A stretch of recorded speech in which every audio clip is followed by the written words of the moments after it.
rates. Visit DreamFindersHomes.com for all your move-in ready homes and step up your game. Brackish Vodka, a proud partner of the Jacksonville Jaguars, is the smoothest local vodka you can find. Made right here in Jacksonville, Florida, 100% from corn, Brackish Vodka is the local gluten-free choice. Brackish Vodka, for those that live life slightly salty, a proud partner of the Jaguars. Tell the bartender to make yours a Duval Donkey the next time you're at Lillian Sports Grill on Roosevelt Boulevard. There are three certainties in life: death, taxes, and if you stay in your home long enough, a new roof. Pick it here for our friends at Lockhart Roofing. Nobody better in Jacksonville. How do I know? They are a local certified Master Elite contractor, and that means they have a GAF Master Elite warranty. That's the best in the roofing industry. In this day and age, don't settle for cheaper discount roofers. Lockhart Roofing has been here for decades. They aren't going anywhere. Call my friends at Lockhart Roofing, 994-3851. That's 994-3851. Lockhart Roofing, Jacksonville's best for Jacksonville people. Toilet or shower not draining? Water bill high? So many issues you want to cry? Call Mr. Rooter of Jacksonville. Have your number 2 business serviced by your number 1 plumber. Let us do your dirty work. Call us today.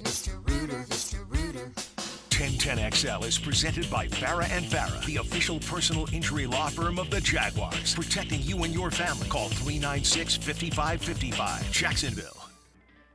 He's Hacker. So much so that I had to ask around. I'm like, hey, I'm kind of a nice guy, right? Hacker is an ass. I try, as I'm getting into my old age at 39 years old, try not to let things bother me. Just know that I'm ultra soft. And he doesn't shy away from opinions. See Baker Mayfield throw 4 passes, but I get to see this homeless guy return a ball for a touchdown. It's Hacker After Dark on 1010XL. And a very good Wednesday evening to you, Jacksonville. It is Hacker After Dark, 1010XL 92.5 FM with Dylan Denmark, the Hacker Ryan Green with you. Glad you are spending part of your Wednesday evening with us as we are on the doorstep, ladies and gentlemen.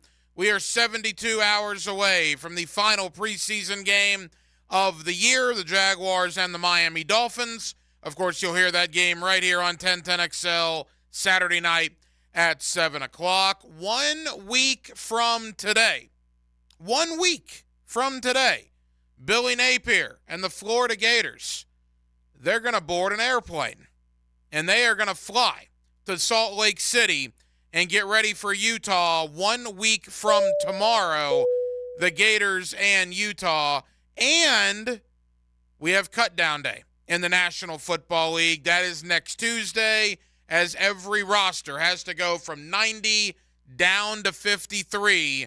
32 teams are going to cut 37 players each in what will be one of the biggest cut-down days in the history of the National Football League. So we're going to talk about all of it tonight here on Hacker After Dark. We are with you until 10 o'clock, and we are glad you are with us. In hour number 1, Jacksonville Jaguars center Luke Fortner is going to join us in about 5 minutes or so.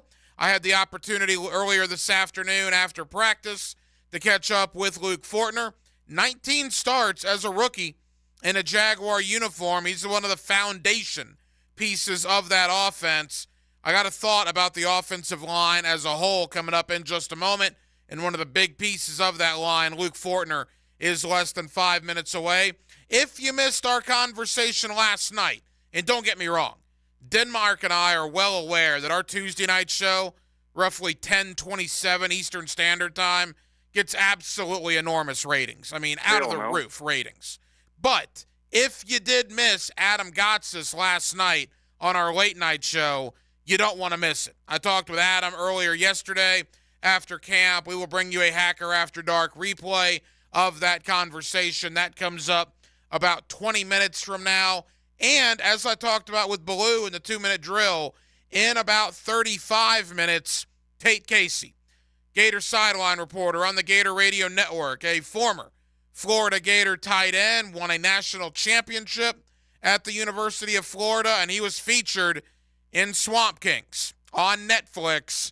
And we're going to talk about all of it with Tate Casey, the documentary, Urban Meyer, Billy Napier, 2023. Gator fans, I think you're really going to enjoy that conversation, and that conversation with Tate Casey comes up in about 35 minutes. Also, later on in the 9 o'clock hour, every Wednesday from now till after the Super Bowl is the plan. Former Jaguar wide receiver Cecil Shorts will be on Hacker After Dark. Cecil every Wednesday with me, and that begins tonight in the 9 o'clock hour. So as you can tell, we are absolutely loaded. Once again, we are glad you are with us. Every night here on Hacker After Dark, we do kick it off with a big deal of the night and Dylan Denmark. Let's do that right now. Time now for the big deal of the night. What's the big deal? What is the big deal? No big deal. It is a big deal. On Hacker After Dark. All right, so the Jacksonville Jaguar offense is going to be outstanding this year, right? That's what we all expect. That's what we all believe. We all know the names, right? Trevor Lawrence, Travis Etienne, Calvin Ridley, Christian Kirk, Zay Jones, Evan Ingram. If you want to go a little deeper, Jamal Agnew, Britton Strange, Tank Bigsby, on and on and on. We know the names. We love the names. We believe those are the names. They're going to put up a ton of points this year for the Jaguar offense. But are those the most important names on the Jaguar offense? I'll give you Trevor. Trevor, by far and away, is the most important. But your offense is only as good as your offensive line. Ask Patrick Mahomes about that. Remember the Super Bowl that he lost? You know why he lost it? Because his backup offensive tackles couldn't block me. And Tampa Bay could tee off on him, and they did that entire game, and that's why Kansas City doesn't have more Super Bowl rings. Ask Joe Burrow, right? Joe Burrow and the Cincinnati Bengals had a great team. Their offensive line got physically whipped by Aaron Donald in the Super Bowl, and that's what cost them a Super Bowl championship. You can have the greatest quarterback and the greatest skill position players on the planet. If your offensive line doesn't give them the time they need to execute, it simply doesn't matter. So as excited as I am about the skill position guys, as excited as I am at the idea of all the points and all the things the Jaguar offense is likely to do, it all comes back to one thing. It's not a sexy position. It's not a glamorous position. You guys, you girls, you Jaguar fans, you don't talk about it very often, but it's going to come down to Walker Little and Brandon Sheriff and Ben Barch, Tyler Shatley, at some point Cam Robinson, Anton Harrison, and, of course, the guy I'm about to talk to, Luke Fortner. If the Jaguar offensive line is good, the Jaguars will be good. If the Jaguar offensive line gets injured or underperforms, all the hopes, aspirations, and dreams we have for this Jaguar offense will end very quickly. It all comes down to the big uglies up front, the big boys, the offensive linemen. And one of the foundation pieces of that offensive line is center Luke Fortner. He started 19 games last year. He's no longer a young player. When you have 19 starts under your belt, you're an established guy. Luke Fortner may only be in his second year, but he played a lot of football last year. He is the starting center for your Jacksonville Jaguars. He joined us after practice earlier today. We were about to play you that conversation. Here it is right now. Luke Fortner with me after training camp practice earlier on Hacker After Dark. Jaguar training camp, Wednesday edition in the books, getting ready for Saturday against the Miami Dolphins. Jaguar center Luke Fortner here with us on 1010XL in Jacksonville. Luke, how'd it go out there today? Oh, it was great out here, man. Got some cloud cover, so you can't really ask for much more. Guys were flying around, feeling good today. You guys deserve a day like this after this heat. What's it been like? This is one of the hottest summers we can ever remember. Yeah, it's pretty hot. He's a big guy. Totally agree with that statement, but I think in the end, it'll only help us and provide a little bit of home field advantage, hopefully, as we get deep into the season. So it sucks now, but I think it'll pay off later. What about you? Last year, a rookie, everything's getting thrown at you left and right. Now you're an established veteran, 19 starts in the NFL under your belt after last year. Differences in your game from now to where you were 12 months ago? Just trying to see more and kind of understand more about the offense and, more than, hey, step left, step right. And I've had, great guys around me help me out at guard position and Coach Rauscher and the offensive staff just kind of making things as clear as they can be for me, and I feel like that's paid dividends. And this year I'm looking to, be able to understand a little bit more and have a little more thrown at me. You were the rookie last year. Anton Harrison's the rookie this year. What kind of guidance are you giving him? Just trying to keep, tell him to keep his head down and listen to Brandon Sheriff. He helped me through my first year, and I think he's going to do a great job helping him. You guys, everybody talks about the skill position, guys, and we'll get to them in a moment.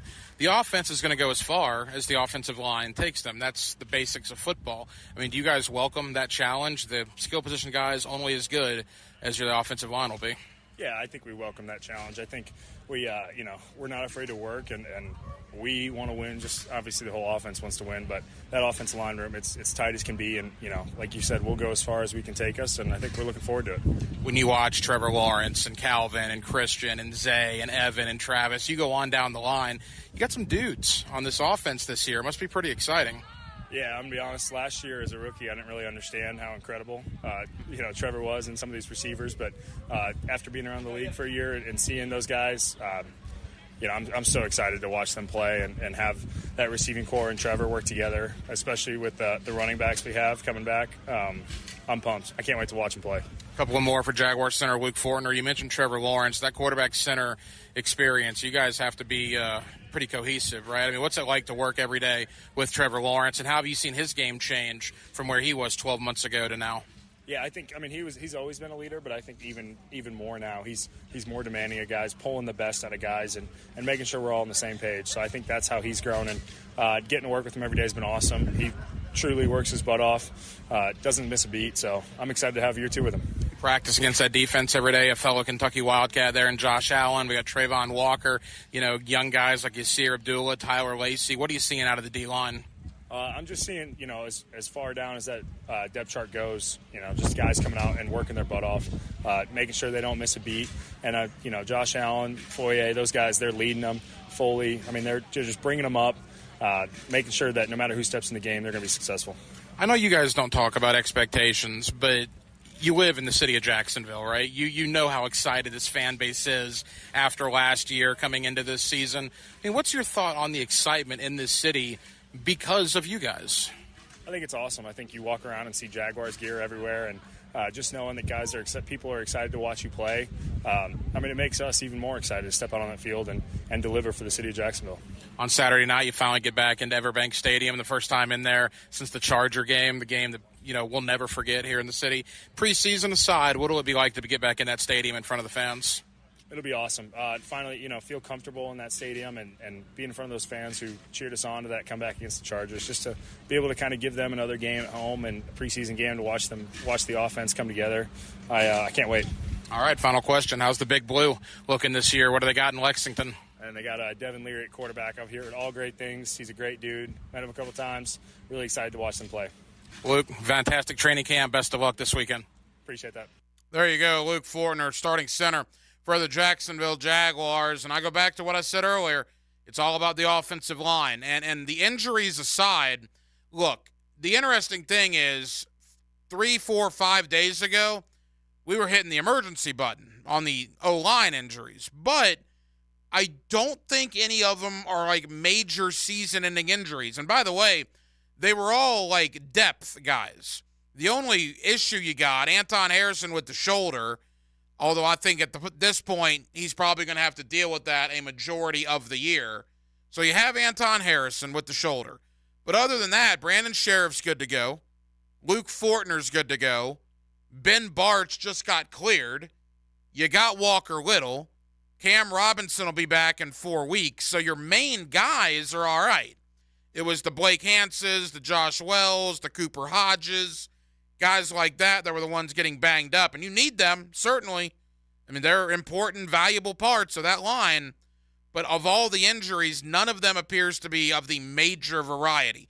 Cooper Hodges, we still don't know. But it's been, 4 days now, and there's been no talk of IR or anything like that for him. So more time that goes by that they don't put him on IR, you would think maybe it's not as bad as it once appeared. More on the Jaguars coming up. Again, former Jaguar Cecil Shorts will join us every Wednesday this year on Hacker After Dark. That begins coming up in about an hour from now, a little under. Coming up next, we talk to the O-line. Let's talk to the D-line. Adam Gotsis, one of the longest tenured Jacksonville Jaguars, coming into year number 4 here in Duval. I had the chance to catch up with him after training camp practice earlier. We'll play that conversation for you next. Hacker After Dark on a Wednesday night in Jacksonville, Florida, and we're glad you're with us right here on 1010XL and 92.5 FM. Why doesn't the hero reveal himself and tell us all your real name? My name is 1010XL.